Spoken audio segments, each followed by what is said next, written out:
अस्सलाम वालेकुम everyone, welcome to Ayesha medical education. आज इस वीडियो में हम लोग स्टडी करने जा रहे हैं यूरिन फॉर्मेशन। बेसिकली हम लोग जो है वो आज चैप्टर स्टार्ट कर रहे हैं urine formation of the renal physiology and skin. ये हमारे पास क्या है, फिजियोलॉजी का एक सेक्शन है जिसमें हम लोग ये वाला चैप्टर स्टडी करेंगे। प्रीवियस वीडियोज़ में हम लोगों ने डिटेल जो है वो किडनी को स्टडी कर लिया और नेफ्रॉन की कंप्लीट फिजियोलॉजी देखी है, मीन्स सभी पार्ट्स को हम लोगों ने डिटेल स्टडी किया है। सो उसके बाद हम लोग देखेंगे यूरिन फॉर्मेशन, क्योंकि हम लोगों ने सारा स्ट्रक्चर भी देख लिया है, सारी फंक्शनल एनाटॉमी स्टडी की है। सो इससे ये होगा कि अब हमें सारी चीज़ें जो है वो इजीली अंडरस्टूड हो जाएंगी। ठीक है, सो सबसे पहले हम देख लेते हैं यूरिन फॉर्मेशन में क्या है। इंट्रोडक्शन है, ठीक है।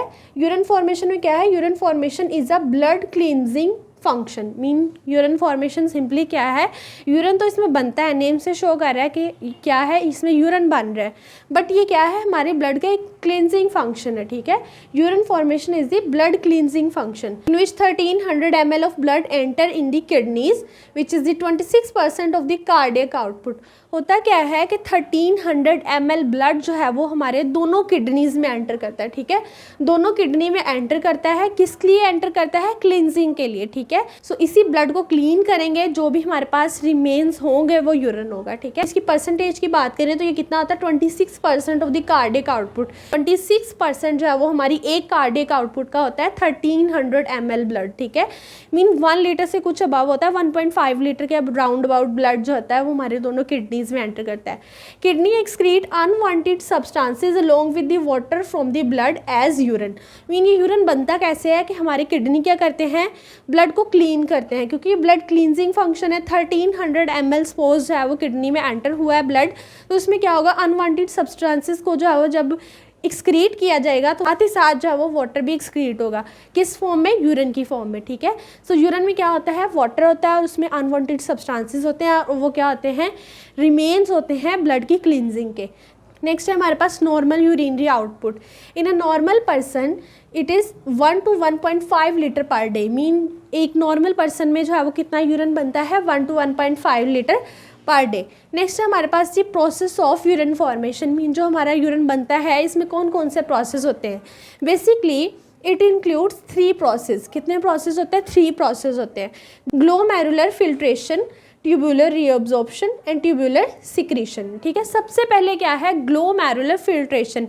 It is the first process of the urine formation. Mean क्या होता है, 3 प्रोसेस है जिनके अंडर क्या होगा, यूरिन फॉर्म होगा। ठीक है, सबसे पहला जो है वो ग्लोमेरुलर फिल्ट्रेशन है। मीन नेम से इंडिकेट कर रहा है ये कहाँ पर प्रोसेस सारा जो है वो टेक प्लेस हो रहा है, ग्लोमेरुलस के अंदर। Glomerulus is the part of nephron. तो इसमें क्या होता है कि blood in the glomerular capillaries and plasma filter into the Bowman's capsule. Mean blood जो है वो एंटर करता है एफरेंट एट्रियोल के थ्रू, किस में जाता है, ग्लोमेरुलस में। ठीक है, ग्लोमेरुलर कैपिलरीज में।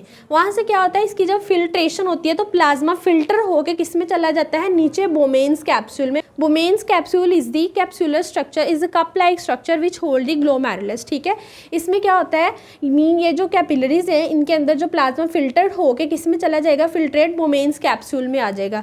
ये क्या है हमारे पास, ग्लोमेरुलर फिल्ट्रेशन सिंपली। नेक्स्ट है हमारे पास ट्यूबुलर रीअब्जॉर्प्शन। नेम से इंडिकेट कर रहा है, इसमें क्या होगा, ये जो फिल्ट्रेट अब यहाँ से बोमेन कैप्सूल से किस में जाएगा, आगे आगे ट्यूब्यूल्स में जाता जाएगा। ठीक है, सो इसमें क्या होगा कि जो भी वांटेड सब्सटेंसेस है ना इस फिल्ट्रेट के अंदर, उनको रीअब्जॉर्ब कर लिया जाएगा। ठीक है, मीन अब ये फिल्टर जैसे जैसे मूव कर रहा है, ये ल्यूमेन जो है इस ल्यूमेन में पास कर रहा है, तो यहाँ पे कुछ तो कुछ इसके अंदर वांटेड सब्सटेंसेस होंगे, मीन नेसेसरी होंगे। सो उनको दोबारा से क्या किया जाएगा, रीअब्जॉर्ब कर लिया जाएगा। Wanted substances are reabsorb from the tubules like glucose, amino acid, water and electrolytes. ठीक है, मीन यहाँ से क्या हुआ, ब्लड आया कैपिलरी में, वहाँ से फिल्टर हुआ। ठीक है, कैपिलरी से फिल्टर होकर किस में फिल्ट्रेट आ गया, बोमेन कैप्सूल में। बोमेन्स कैप्सूल में कहाँ चला गया, ल्यूमेन में। ठीक है, ल्यूमेन में अब क्या होगा, इस प्रोसेस में ट्यूबुलर रीअब्जॉर्प्शन में ये जो वांटेड सब्सटेंसेस है इस फिल्ट्रेट में से एब्जॉर्ब कर लिए जाएंगे। ठीक है, नेक्स्ट आ जाता है third process which is a tubular secretion और द एक्सक्रीशन। इसमें क्या होता है, अब जो चीज़ें हमें वांटेड थी वो तो हमने एब्जॉर्ब कर ली, अब कुछ चीज़ें होंगी अनवांटेड जो हमें नहीं चाहिए, उनको क्या करेंगे, दोबारा से इस ल्यूमेन में सिक्रीट कर देंगे। और वो अनवांटेड सब्सटेंसेस कहाँ से आएंगे हमारे पास, साथ ही साथ क्या होंगी, पेरिट्यूबुलर वेसल्स होंगी। ठीक है, इन पेरिट्यूबुलर वेसल्स में से अनवांटेड सब्सटेंसेस दोबारा से किस में आ जाएंगे, इस ल्यूमेन में आ जाएंगे, मीन इसमें सिक्रीट हो जाएंगे। ठीक है, now unwanted substances from the peritubular vessels is secreted into the tubular portion, ठीक है। अब क्या है, कुछ अनवांटेड सब्सटेंसेस होंगे पेरीट्यूब्यूलर वेसल्स में, दोबारा से उनको क्या किया जाएगा, इसमें सिक्रेट हो जाएंगे, ठीक है। पहले हमने क्या किया, ग्लोमेरुलर फिल्ट्रेशन हुई, हमारे यूरिन फॉर्मेशन का फर्स्ट प्रोसेस है, मीन उसमें क्या है, ब्लड जो है वो कैपिलरीज में आया, वहाँ से ग्लोमेरुलस में फिल्ट्रेशन हुई, देन वो फिल्ट्रेट कहाँ आ गया, वोमेन्स कैप्सूल में। अब क्या है, यहाँ पे ट्यूब्यूल में वो पास कर रहा है, तो वहाँ पे क्या हुआ, ट्यूबुलर रीअब्जॉर्प्शन हुई वांटेड सब्सटेंसेस को अब्जॉर्ब करने के लिए, एंड अनवांटेड सब्सटेंसेस को सिक्रीट करने के लिए कौन सा स्टेप है, ट्यूबुलर सिक्रीशन और दी एक्सक्रीशन, ठीक है। अब आता है हमारे पास इसका first step glomerular filtration, mean अब हम इन तीनों को डिटेल स्टडी करेंगे। फर्स्ट स्टेप को देखने जा रहे हैं, ग्लोमेरुलर फिल्ट्रेशन डिटेल में स्टडी करेंगे। It is the first process of the urine formation, mean urine formation का फर्स्ट प्रोसेस है, ठीक है। और हमेशा जो फिल्ट्रेशन है वो ग्लोमेरुलस के अंदर ही होती है, क्योंकि हमने ग्लोमेरुलस का स्ट्रक्चर पढ़ा है, इसके अंदर क्या होता है, फिल्ट्रेशन पोर्स होते हैं जो क्या करते हैं, फिल्ट्रेशन करवाते हैं, ठीक है। अब इसके लिए क्या है, स्पेशल मेम्ब्रेन है, मीन फिल्ट्रेशन के पर्पस के लिए एक स्पेशल मेम्ब्रेन है। अब इसको हम स्टडी करेंगे। फिल्ट्रेशन मेम्ब्रेन कैसे बनती है, हमारे पास 3 मेम्ब्रेन्स होती हैं जो क्या मिलके बनाती हैं, filtration membrane, glomerulus capillary membrane, basement membrane, visceral layer of Bowman's capsule. अब ये तीनों कहाँ पर प्रेजेंट है अभी देख लेते हैं। ये जो मैंने रेड कलर में स्ट्रक्चर बनाया है, ये क्या है, हमारे पास ग्लोमेरुलस की कौन सी मेम्ब्रेन होंगी, कैपिलरीज, सारी कैपिलरीज हैं, तो कैपिलरी मेम्ब्रेन होगी, ठीक है। अब इसके साथ क्या है, दरमियान में आ जाती है बेसमेंट मेम्ब्रेन, यहाँ पे जहाँ पे मैं ये डॉट्स बना रही हूँ, क्या है, पूरी की पूरी बेसमेंट मेम्ब्रेन है। बेसमेंट मेम्ब्रेन के बाद क्या आ जाता है, visceral layer of Bowman's capsule, this is the visceral layer of Bowman's capsule, क्योंकि बाहर वाली साइड पे कौन सी लेयर है, पेरियाइटल लेयर, बट हमारा कंसर्न किसके साथ है, विजरल लेयर के साथ, क्योंकि विजरल लेयर जो है वो कैपिलरी मेम्ब्रेन के साथ अटैच होती है। कौन कौन सी 3 मेम्ब्रेन है, ग्लोमेरुलर कैपिलरी मेम्ब्रेन, दरमियान में आ जाती है बेसमेंट मेम्ब्रेन, देन थर्ड पे आ जाती है विजरल लेयर, ठीक है। उसको हम लोगों ने यहाँ पे स्टडी करना है, कि जो है वो तीनों को मिला के हम लोगों ने देखा कि कैसे हमारे पास फिल्ट्रेशन मेम्ब्रेन बनती है। अब हम देख लेते हैं जो ग्लोमेरुलर कैपिलरी मेम्ब्रेन है वो किस चीज़ से बनी है, हमारे पास एंडोथीलियल सेल से बनी है, सिंगल लेयर एंडोथीलियल सेल्स, ठीक है। अब एंडोथीलियल सेल्स के दरमियान क्या होते हैं, छोटे छोटे पोर्स होते हैं जिसको हम बोलते हैं फिनिस्ट्री, और फिनिस्ट्री का साइज कितना है, 0.1 माइक्रो। ये जो आपको ऊपर रेड कलर के सेल्स दिख रहे हैं, ये क्या है, हमारे पास एंडोथीलियल सेल्स, किसके हैं, ग्लोमेरुलर कैपिलरी मेम्ब्रेन के। उसके बाद कौन सी मेम्ब्रेन आती है, बेसमेंट, ये वाली है बेसमेंट मेम्ब्रेन, ये जो मैंने ग्रीन कलर में बनाई है ये क्या है, बेसमेंट मेम्ब्रेन, इसको बी लिख देते हैं, ठीक है। उसके बाद आ जाती है ये ब्लू कलर में, ठीक है, ब्लू कलर में कौन सी है, visceral layer of Bowman's capsule. So ये जो आपको ब्लू कलर में सेल्स दिख रहे हैं ये किसके हैं, विजरल लेयर के, which are the flattened epithelial sales.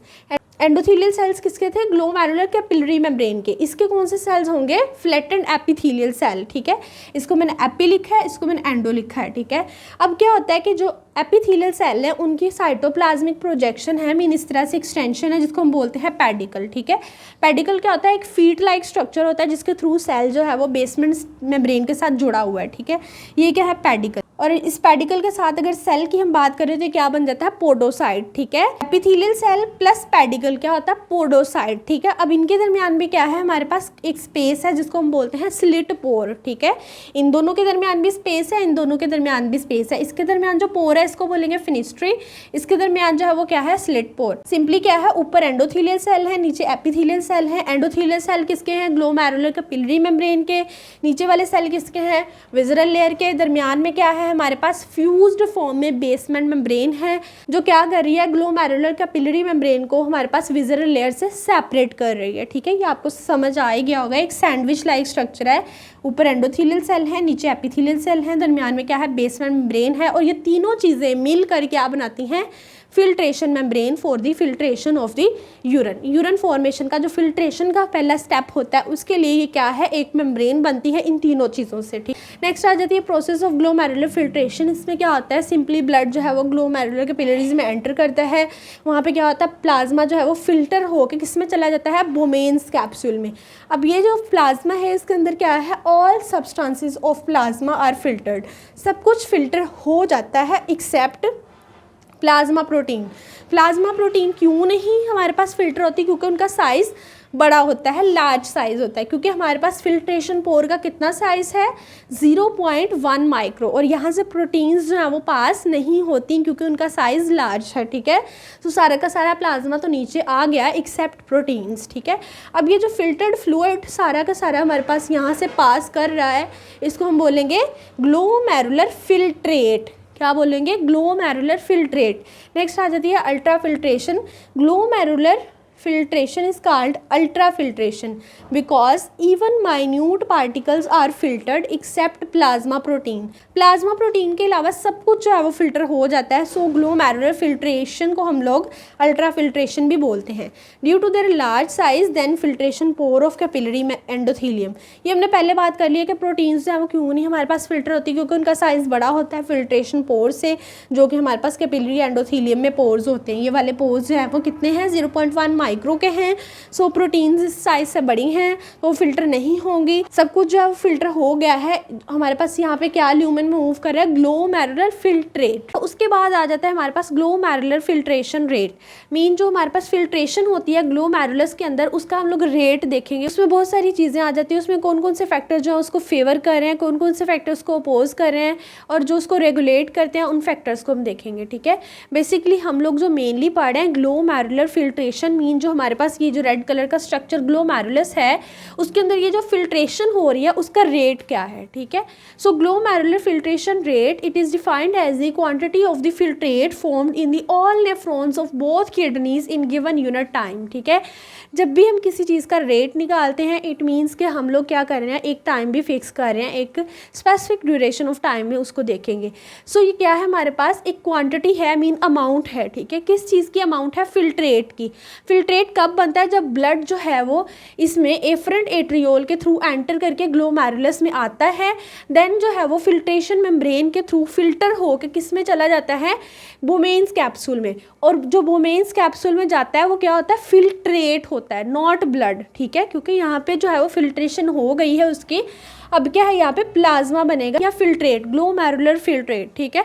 सो ये क्या है? बेसिकली हमारे पास अमाउंट है कि हमारे पास कितना फिल्ट्रेट बनता है यहाँ से फिल्टर होने के बाद सारी की सारी नेफ्रॉन्स में। और वो सारी नेफ्रॉन्स किसकी हैं? दोनों किडनीज की, ठीक है। हमारे पास पेयर होता है किडनी का, और एक किडनी में मिलियंस ऑफ द नेफ्रॉन है, और हर नेफ्रॉन के अंदर एक ग्लोमेरुलस है, और हर ग्लोमेरुलस के अंदर क्या हो रहा है? हमारे पास फिल्ट्रेशन हो रही है, ठीक है। सो ये एक नेफ्रॉन की बात नहीं है, दोनों किडनी की मिलियंस ऑफ द नेफ्रॉन की बात हो रही है कि उनके अंदर जो फिल्ट्रेट बन रहा है उसकी कितनी क्वांटिटी है गिवन यूनिट टाइम में, ठीक है।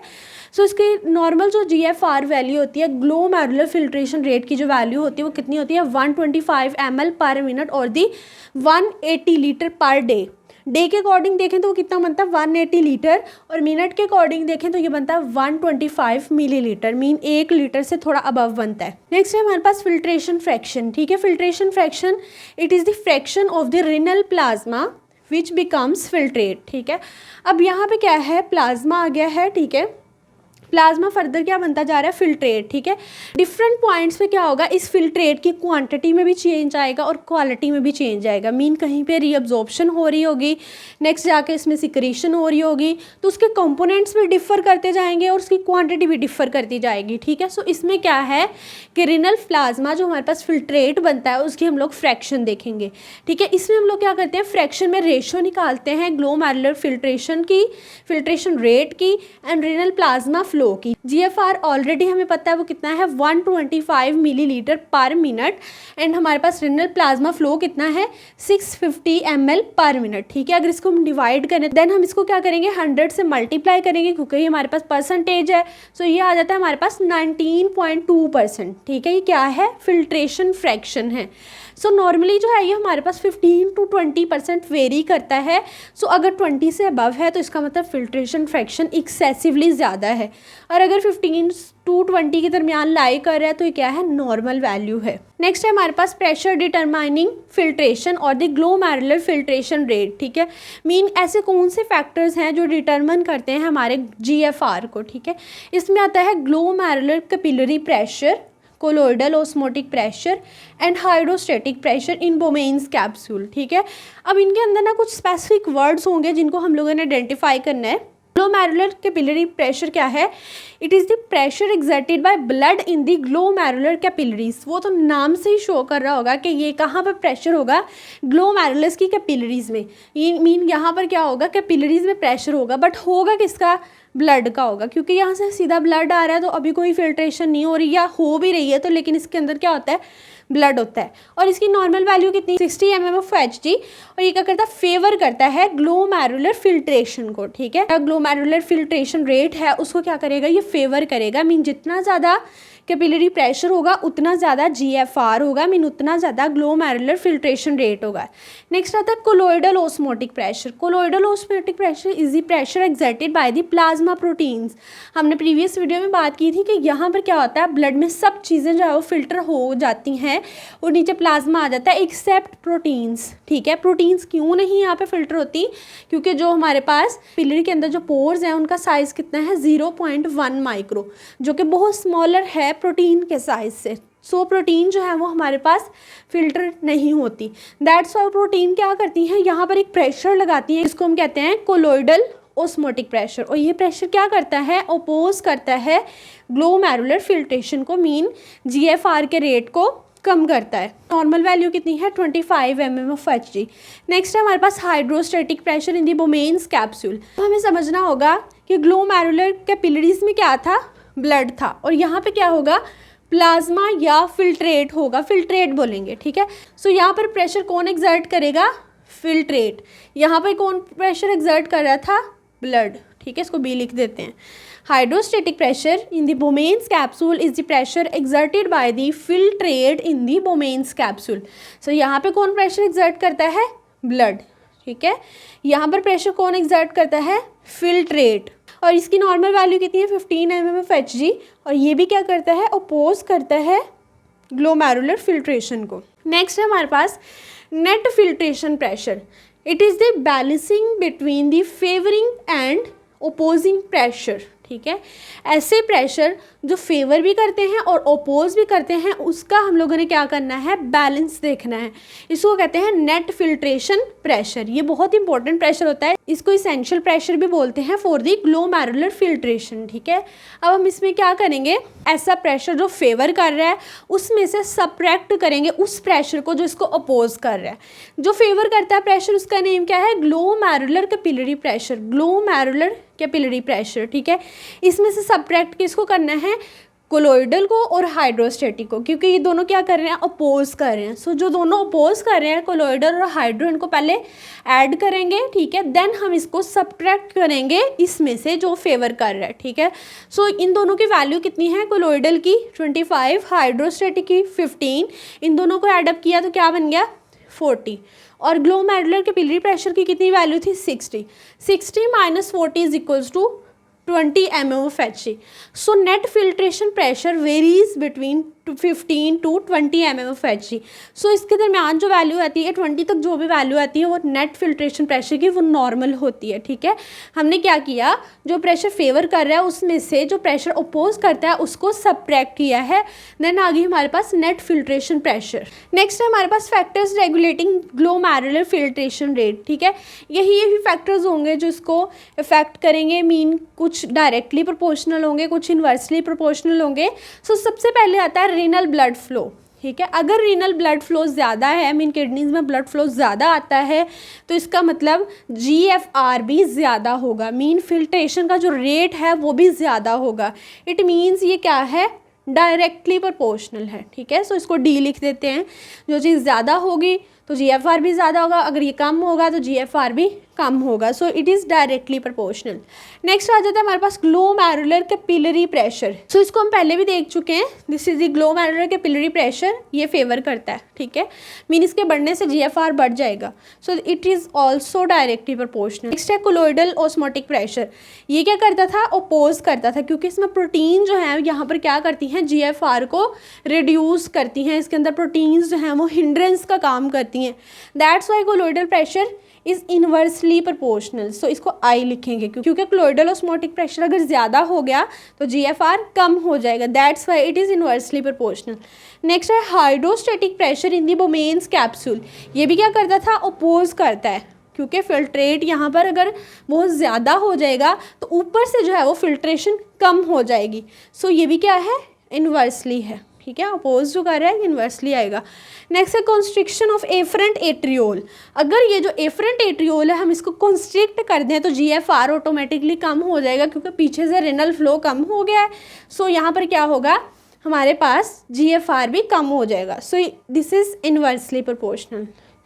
कॉन्स्ट्रिक्शन ऑफ इफरेंट एट्रियोल, अगर यहाँ से हम इफरेंट एट्रियोल को कंस्ट्रिक्ट करें या हमारे पास सिंपैथेटिक फाइबर की स्टिमुलेशन आए तो वो क्या करे, इसको कंस्ट्रिक्ट करे, तो स्टार्ट में क्या होगा, एकदम प्रेशर बढ़ जाएगा, GFR बढ़ेगा, देन डिक्रीज करेगा, ठीक है। सो ये स्टार्ट में क्या होता है, डायरेक्टली प्रोपोर्शनल है, ठीक है, बाद में ये डिक्रीज कर देता है। नेक्स्ट है हमारे पास sympathetic constriction. Sympathetic constriction simply क्या है, किसके लिए है, एफरेंट और ईफरेंट के लिए। अगर तो माइल्ड या मॉडरेट सिंपैथेटिक स्टिमुलेशन है तो इनको कोई ऐसा फ़र्क नहीं पड़ता इनकी कंस्ट्रिक्शन या डायलेशन पे।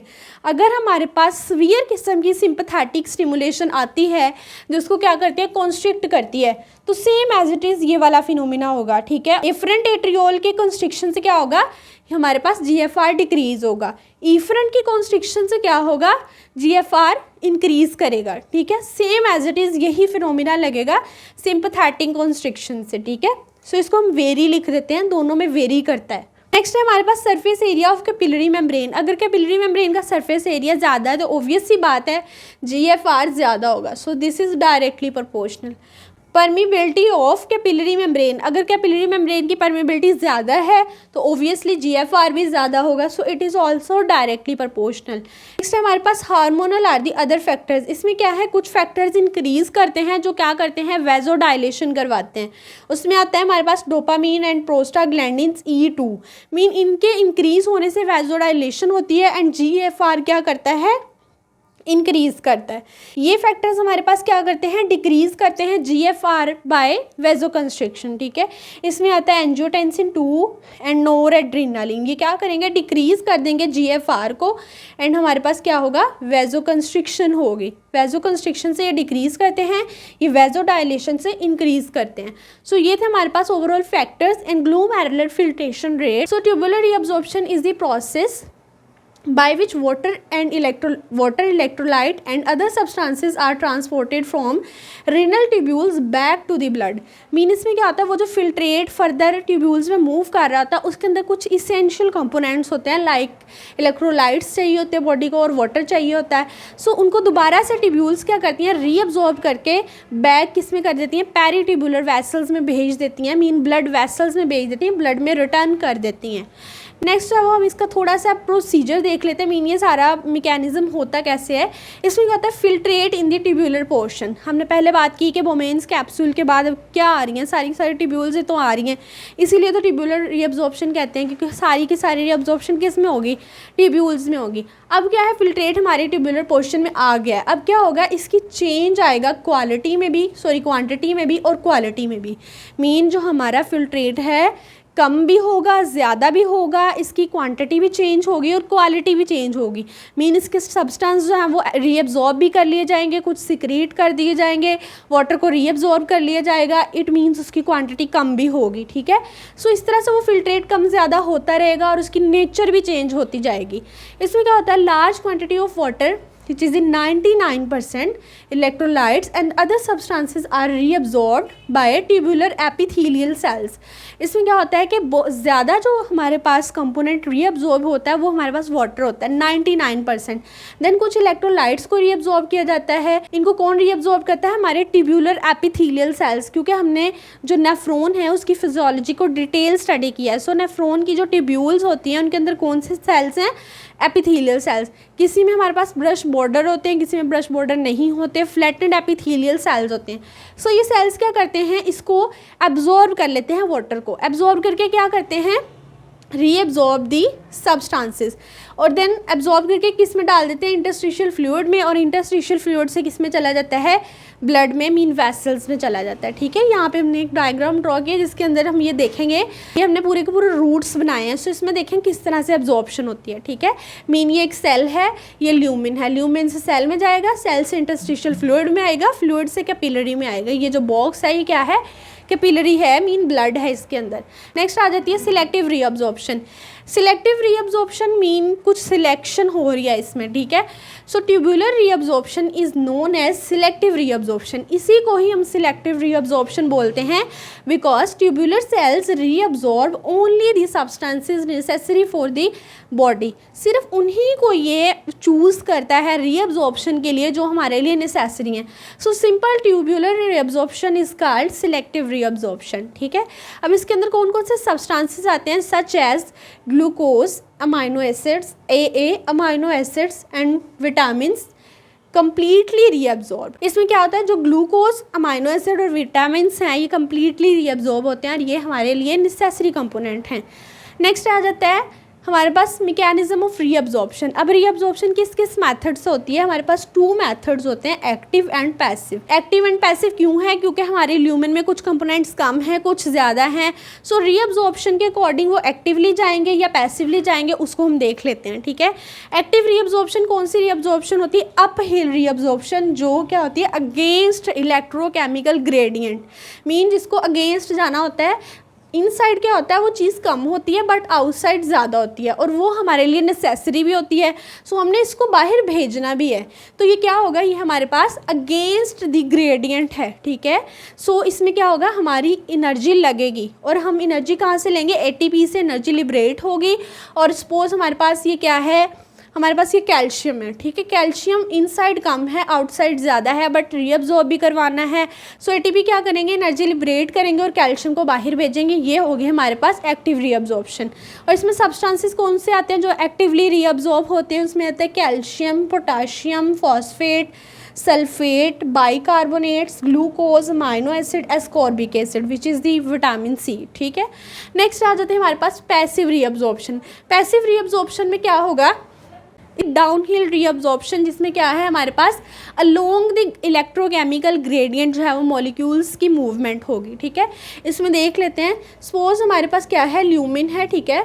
ल्यूमिन के अंदर जो कंपोनेंट हमने भेजना है, सपोज वो क्या है, क्लोराइड है, ठीक है। इनसाइड क्लोराइड ज़्यादा है और आउटसाइड क्लोराइड कम है। सो ये ईजीली क्या करेगा, खुद ब खुद बाहर चला जाएगा, क्योंकि आउट हमेशा जो है वो हायर कंसंट्रेशन से लोअर कंसंट्रेशन की तरफ मूवमेंट होती है। सो ये इजीली जो है वो बाहर जाता जाएगा। इसमें कोई भी एनर्जी की लिबरेशन की ज़रूरत नहीं है, कोई भी ATP जो है वो हमें रिक्वायर नहीं है, ठीक है। So this is the passive reabsorption. इसमें आते हैं क्लोराइड, यूरिया एंड वाटर जो पैसिवली मूव करते हैं, ठीक है।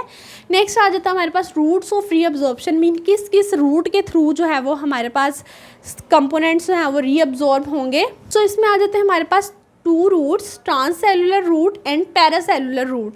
ट्रांससेलुलर रूट नेम से शो कर रहा है कि इसमें जो है वो सेल्स के अंदर से ट्रांसफ़र होगा। पैरासेलुलर रूट शो कर रहा है कि सेल के अराउंड, पैरा मीन उसके अराउंड कोई भी स्पेस होगी उसके थ्रू जो है वो कंपोनेंट्स जो हैं वो रीअब्जॉर्ब होंगे। अब इस डायग्राम को देख लेते हैं, ये साइड जो है ना ये हमारी ल्यूमिन है, ठीक है। ये ल्यूमिन है और ल्यूमिन के अंदर ये क्या है, सेल है। सपोज ये कौन से सेल है, epithelial cell, tubular epithelial cell, ठीक है। एपिथेलियल सेल का एक नेचर था, ये कह लें एक कैरेक्टरिस्टिक था, जिसमें क्या था, ब्रश बॉर्डर, ठीक है।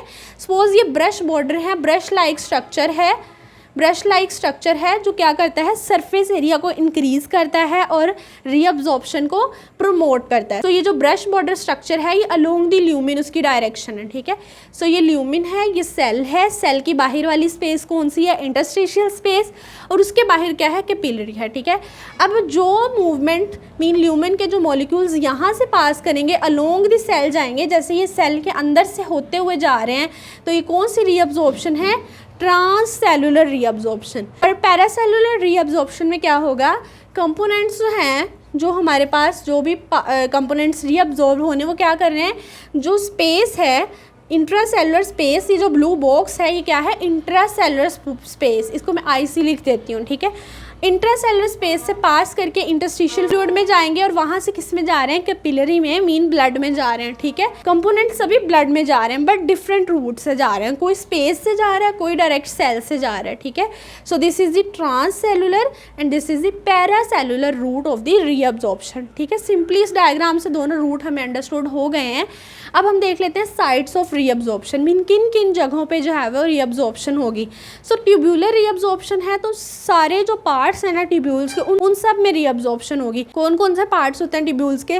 Proximal convoluted tubule, loop of Henle, distal convoluted tubule and collecting duct. ठीक है, टोटल कितने बनते हैं? 4, 1 2 3 4। सो इन 4 पार्ट्स ऑफ द ट्यूब्यूल में हम देख लेते हैं रीअब्जॉर्प्शन को। Substances reabsorption from the proximal convoluted tubule, mean जो प्रॉक्सिमल कन्वोल्यूटेड ट्यूब्यूल है उसके अंदर कौन कौन से सब्सटेंसेस और उनकी कितनी कितनी परसेंटेज जो है वो रीअब्जॉर्ब होती है।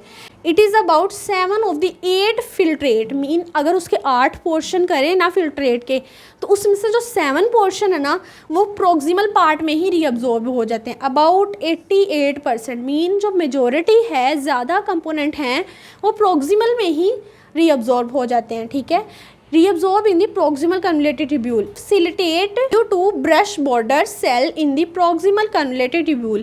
मैंने पहले बात की, जो आपको सीलिया लाइक स्ट्रक्चर या ब्रश लाइक स्ट्रक्चर दिख रहा है ना, ये क्या है? Brush border of the epithelial cell है। ये एक करेक्टरिस्टिक है जो क्या करता है? सरफेस एरिया को इन्हेंस करता है। जैसे विलाई होते हैं ना इंटेस्टाइन में, इसी तरह से क्या है? ब्रश बॉर्डर हैं हमारी ट्यूब्यूल के ल्यूमेन में। ठीक है, सो ये सरफेस एरिया बढ़ा रहे हैं, इसीलिए क्या है? मैक्सिमम रीअब्जॉर्प्शन प्रॉक्सिमल पार्ट में हो रही है। अब इसमें देख लेते हैं सब्सटेंसेस कौन कौन से आ रहे हैं। इसमें ग्लूकोज आता है, अमाइनो एसिड आते हैं, sodium, potassium, calcium, chloride, phosphate, water, mean maximum components इसके अंदर आ रहे हैं। ठीक है, नेक्स्ट आ जाता है हमारे पास substances reabsorption from loop of Henle, LOH, loop of Henle. इसमें सिंपली सोडियम एंड क्लोराइड आ रहा है। ठीक है, नेक्स्ट है substances reabsorption from distal convoluted tubule. इसमें है sodium, calcium, chloride, water and bicarbonates. इसमें भी मैक्सिमम कंपोनेंट की रीअब्जॉर्प्शन हो रही है। ठीक है, क्वांटिटी वाइज देखें तो ज़्यादा किसमें एब्जॉर्प्शन हुई है? प्रॉक्सिमल में। ठीक है, नेक्स्ट है substances reabsorption from the collecting duct. इसमें आ रहा है sodium but in the presence of aldosterone, water but in the presence of ADH, anti diuretic hormone, and urea. ठीक है, इसमें 3 कंपोनेंट्स की रीअब्जॉर्प्शन हो रही है, बट एक कंडीशन है, सोडियम एल्डोस्टेरोन की प्रेजेंस में होगा एंड वाटर जो है वो ADH की प्रेजेंस में रीअब्जॉर्ब होगा, और उसके अलावा यूरिया रीअब्जॉर्ब होता है। ठीक है, सो ये हमारे पास ट्यूब्यूलर रीअब्जॉर्प्शन। ट्यूब्यूलर सिक्रीशन में क्या होता है कि जो इसके अराउंड कैपिलरीज हैं उनके अंदर अनवांटेड सब्सटेंसेस होते हैं, उसको हम लोग क्या करते हैं? जो रिनल ल्यूमेन है या रिनल ट्यूब्यूल्स हैं उसके ल्यूमेन में डाल देते हैं, ताकि वो यूरिन का पार्ट बन के बॉडी से एक्सक्रीट आउट हो जाए। ठीक है, सो ट्यूब्यूलर सिक्रीशन को हम लोगों ने सिंपल वर्ड्स में अंडरस्टूड कर लिया कि इसमें होगा क्या? अनवांटेड सब्सटेंसेस को जो है वो बॉडी से एक्सक्रीट आउट करवाना है, ब्लड से निकाल के। ठीक है, सो सबसे पहले इसका देख लेते हैं introduction. It is the process by which the substances are transported from blood into the renal tubule. ठीक है, सब्सटेंसेस के साथ अगर हम लिख लेना अनवांटेड सब्सटेंसेस तो ज़्यादा बेस्ट रहेगा। ठीक है, अनवांटेड सब्सटेंसेस को हम ट्रांसपोर्ट कर देते हैं इनटू रिनल ट्यूब्यूल। और ट्यूब्यूलर सिक्रीशन को ट्यूब्यूलर क्यों बोल रहे हैं? क्योंकि सारा का सारा सिक्रीशन जो है वो जस्ट और जस्ट ट्यूब्यूल्स में होगा। अब ग्लोमेरुलस या बोमेन्स कैप्सूल का इसके साथ कोई लिंक नहीं है। ठीक है, इसमें आएगा proximal convoluted tubule, distal convoluted tubule, loop of Henle and collecting ducts. ठीक है, उसके बाद आ जाता है it is also called the tubular excretion. Tubular secretion is also called tubular excretion. ठीक है, क्योंकि इसमें से जो अनवांटेड सब्सटेंसेस हैं उनको एक्सक्रीट आउट कर देना। Some substances are secreted from the peritubular capillaries into the lumen through the tubular epithelial cells. जैसे कि हमें पता है कि जो हमारी ट्यूब्यूल्स की ल्यूमेन है वो किन सेल से बनी होती है? Epithelial cell. ठीक है, सपोज ये हमारे पास ल्यूमेन है और ल्यूमेन के अंदर ये जो इस तरह से सेल्स हैं वो कौन से हैं? Epithelial cells. ठीक है, तो उसमें क्या होता है? उसके अराउंड क्या है? पेरी ट्यूब्यूलर कैपिलरीज हैं। ठीक है, ये क्या है? एक ब्लड कैपिलरी है और ये ल्यूमेन के क्या हैं? एपिथेलियल सेल्स हैं। अब यहाँ से जो अनवांटेड सब्सटेंसेस हैं वो एपिथेलियल सेल से पास करके किस में आ जाएंगे? ट्यूब्यूलर ल्यूमेन में आ जाएंगे। ठीक है, जो ट्यूब्यूल्स हैं उनकी ल्यूमेन में आ जाएंगे, किसको क्रॉस करके? एपिथेलियल सेल्स को। कौन क्रॉस करेगा? Some substances. और कहाँ से आएंगे? पेरीट्यूब्यूलर कैपिलरी के अंदर जो ब्लड है वहाँ से आ जाएंगे ल्यूमेन के अंदर।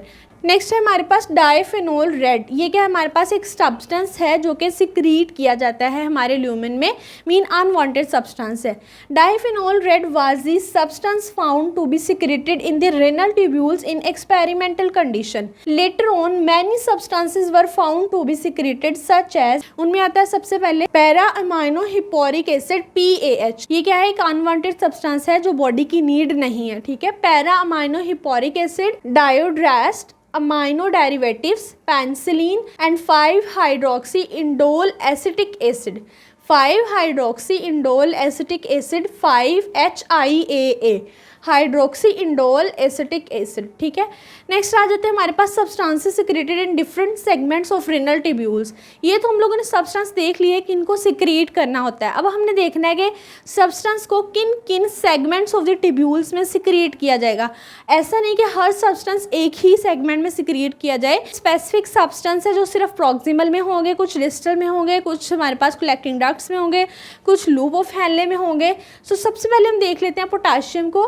Potassium is secreted actively, mean इसमें क्या है, एनर्जी लिबरेशन होगी, मीन ATP से एनर्जी जनरेट की जाएगी और वो एक्टिवली किस में आ जाएगा, हमारे पास proximal, distal, convoluted tubule and collecting duct. और इसमें क्या होता है, सोडियम पोटाशियम पंप के थ्रू आता है। ये अगेन देख लेते हैं, पोटाशियम जो है वो हमारे पास एक्टिवली सिक्रीट होता है through sodium potassium pump in proximal, distal, convoluted tubule and collecting duct. ठीक है, 3 चीज़ें हैं जिसके अंदर ये एक्टिवली सिक्रीट होगा।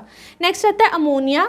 Ammonia is secreted in the proximal convoluted tubule, mean ammonia just proximal part में सिक्रीट होगा। नेक्स्ट है हमारे पास hydrogen ions which are secreted in the proximal and distal convoluted tubule but maximum secrete in the proximal convoluted tubule, mean ये दोनों में ही आता है, प्रॉक्सिमल में भी सिक्रीट होता है और हमारे पास डिस्टल में भी, बट मैक्सिमम हाइड्रोजन आयंस जो है वो proximal part of the nephron में सिक्रीट होंगे। ठीक है, नेक्स्ट आता है urea. Urea is secreted in the loop of Henle, LOH, loop of Henle. So ये थे हमारे पास कुछ सब्सटेंसेस जो different segments of the nephron में हमारे पास सिक्रीट होते हैं। सो ये हमारे पास क्या था, third and last process of the urine formation. Thus urine is formed by the glomerular filtration, tubular reabsorption and tubular secretion. If you understand this video, so please like, share and subscribe the channel. Thanks for watching.